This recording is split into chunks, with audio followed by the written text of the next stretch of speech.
Hey, parents, we are excited to have a really great guest and a very good friend with me today, Mr. Javier Sanchez. And I love that last name. So, yeah, we've been friends for a long time. We've been friends since our beards weren't even white, right? Right. Or I don't even know. I definitely was too young to have a beard. Yeah, I think we were just barely starting to grow, trying to grow something and look mature. Right. But Yeah. yeah, we've been friends a long time and have worked together and done all kinds of events all over. And so the reason why I wanted to bring Javier on here, because he's great when it comes to working with kids. I love what I do. I do a good job, but he brings in a whole different element and sees things a little bit different than I do. So Javier, thank you for being here, man. I cannot tell you how much I appreciate that. So, Absolutely, man. yeah. You ready Yes, for I got the invite yeah, thanks. Yeah, you bet, man. You ready for some tough questions? for sure. All right. This is Stump Javier. So today we're talking about setting high expectations and encouraging goal setting. Now, you know what we're doing here. We're talking with parents, and there's going to be parents in seventh grade as well, but we're mainly talking to parents that kids are in eighth grade right now. In a couple of months, are going to make this big, huge transfer to high school. And I don't know if you remember that happening to you, Javier, but I went to a little country school when I was in school. In our eighth grade class, there were 8 kids. And then all of a sudden, I'm thrown on this, high school campus. Did you have the same type of experience? I mean, I grew up in the city, so I mean, I went to what the experience I had was from kindergarten to eighth grade. I had gone to uh, lottery schools where you had to get picked to go there. Mm-hmm. And then my ninth grade year, when I started high school, I went to my neighborhood school. So the lottery schools tend to be a little bit smaller, on the other side of town. And then next thing I know, I'm at this huge high school with 2,000 kids that I don't know, and yeah, so it was pretty overwhelming. But they were all dying to be your friend, right? 100%. He's here. We got him. Finally, school's Right. All right, man. Well, we did a little survey with some parents when it came to goal setting and stuff. And here's the 3 questions that came out up on top. I feel like Family Feud right here. But how can parents strike a balance between setting high expectations and acknowledging their child's individual capabilities? And that does seem like a super fine balance right in there, right? Yeah. We do have high expectations. We want the most from our young people or from our kids, and but we also want them to feel like they have some autonomy or say in who they're becoming. Right. I'll tell you a quick story. I was speaking in at a private school in Malaysia for five days, the entire week, and I was there working with the juniors and seniors on finding your passion and living with purpose. And this was an American school, American private school. Halfway through the week on the Wednesday, I'm getting started with my next session because I was doing a series with the same kids all week, and then the senior in high school. Varsity basketball player let me tell you this.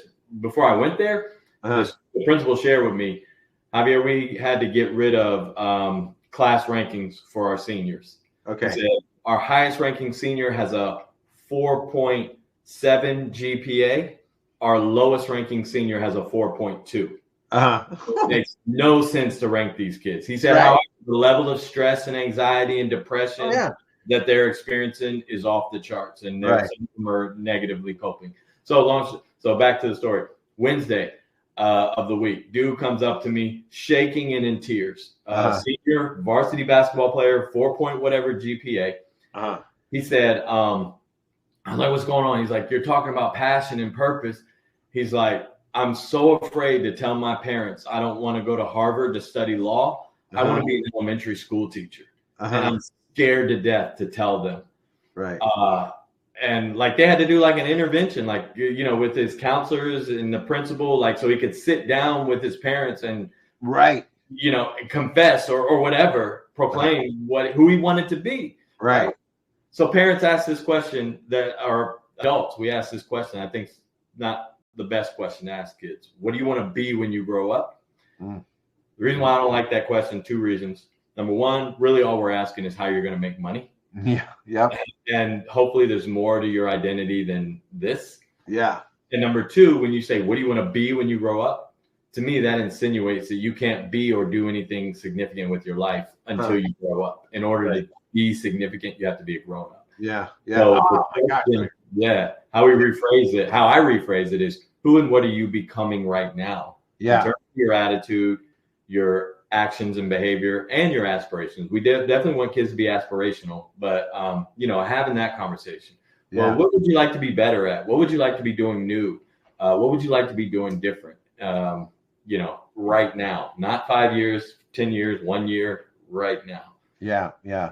And you know what? I love that, Javier, because it goes back to if parents heard the first segment about developing a village for your kids. Mm-hmm. So what you're talking about right there, like if I want to be, better at basketball, well, maybe you can start building their village a little bit like that. Around that. Yeah. One of the things that I see on this, as I just finished reading this book where they're going to go explore the Arctic, and they had it all mapped out, man. They had this plan, they brought the food, they had the crew, they had everything like that. And they get down there, and probably a couple of months into this voyage, they get locked in the ice. And, they had to change their plans, and the ship, because of the ice making this survey, they were way off course, all that kind of stuff. But then once they got free, they readjusted, they made this, better plan or different plan, and they finally, accomplished their goal. And I think that's what parents need to do. Set some high expectations, set some goals, like it's what Javi was talking about as well, but know that you're going to have to navigate and make some changes. Mm-hmm. So if you said, if my parents had said they wanted me to be a basketball star, they would have just struggled the whole time because I'm terrible at sports, right? Right. I'm great. And if they would have said, we want my son to be in theater or then it would have been a whole different thing. So constantly changing how you're navigating this and readjusting all the time. Mm-hmm. So that's super good. And Javier, I love that. I that the way that you changed that question, because I was just in a classroom the other day and somebody asked the kids, what do you want to be when you grow up? And I always see the kid that sits there calm, and I see the kids scrambling like, what am I going to be? What am I going to, Mm-hmm. And one of the kids said, I don't know. And I'm like, perfect answer right there, man. In high school, you should know. Yeah. Right. And it's okay. It's okay. I didn't know for the longest time, right? Me neither. Yeah. All right. Question number 2 that we got from parents. What are some tools and techniques for helping teens create and stick to goal-setting plans? First thing that comes to my mind are those, they don't even use them anymore, but those 3-ring binders with the Velcro on it, right? Oh, yeah, Trapper Keepers. Trapper Keeper, that's it, yeah. I don't even think they make them anymore. We just dated ourselves. Yeah, we did. Yeah. Need the beards. Just say the word Trapper Keeper and say, but parents right now are like, I remember my Trapper Keeper. So yeah. All right, Javier, you're on the spot, man. What are some ways that they can, some techniques in helping their kids set some goals? For me, it's the lost art of writing things down. Pulling out a pen and paper and writing down some goals, in different areas. What goals do you have personally for yourself? What goals do you have academically?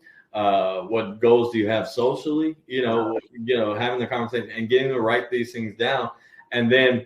Because when you write it down, and there's some research, I don't know what the stats are, but you're like 1,000,000,000% guaranteed to accomplish the goal if you write it down. I have to look that up, but yeah. I'm pretty sure that's science. There is something out there about when you write things down, the likelihood of you accomplishing that goal goes up significantly or whatever. So it's not just writing down the goal. So what are the actions attached to the goal? So if this is my goal is to become better at photography. Okay, well, what can I do new? What can I do different? What can I do better to accomplish that goal? Those 3 questions: new, different, and better. What is it going to? What do I need to do new? What do I need to do different? What do I need to do better to become to accomplish that goal? And again, like you just said, you want to grow or develop in the world of photography. Now I know that. Now I can do, as an adult, some research and try to figure out who I can connect you to that can help you grow in that area. Yeah. Maybe they want to grow their spiritual life, whatever that looks or feel like. Okay, let me see what are your goals? What are I going to do new, different, and better? My academic life, new, different, and better. Yeah. New, different, and better, man. I'm going to definitely put that in there because that's it. Let me add something that you're, writing your goals down because I'm in the process of changing some of the stuff we do here in business. And there was two things that I put, our goal setting before. Number one, we put what happens if we don't accomplish these goals. And my wife and I sat down and we listed out, I think we probably got about 30 things on there, and it was just like crazy small things as well. But here's all the stuff if we do not accomplish our goals. And then on the other side, what happens if we do accomplish our goals or when we accomplish our goals? It's going to add some freedom. It's going to give me an opportunity to do some new things. It's going to give my wife, it's going to open up a whole bunch of doors for her. So not only do we have the goals, but I know what happens if they don't work and what happens if they do work. Yeah, both of those are motivators. So, yeah, that's really good. I love that. I'm gonna steal that one. It's yours, man. Yeah. So parents, when you get ready to set goals with your kids, sit down and do that. What happens if you don't, increase your grades or practice after school or, these things. And then here's all the stuff that will happen if you do all those things. And again, we have those, like, see them up here on the wall. Yeah. And so we do have the motivating factors, and I look at those every now and then. And then when I stop looking at them or when I don't see them anymore, that happens. We'll just move them to a different spot, and then I start seeing those again. So Good stuff on that. All right, Javier, last one. Why is celebrating small victories important, and how can parents do this in a meaningful way? So those small victories. I think it's important to celebrate small victories because of how we're wired. And here's what I mean by that. It's real easy for us to catch our kids in the act of doing something wrong. Oh, yeah.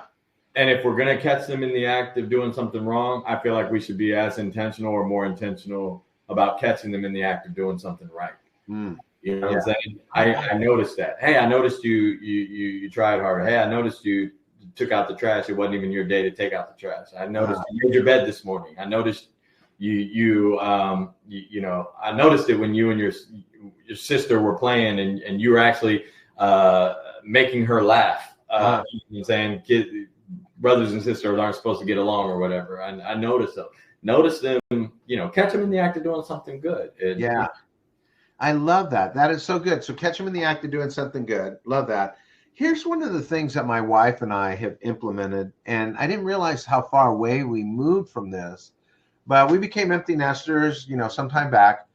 And one of the things that we started to realize is we never told each other thank you or please. We had moved away from saying those two things. And so there, we've broken up the chores in a whole bunch of different ways.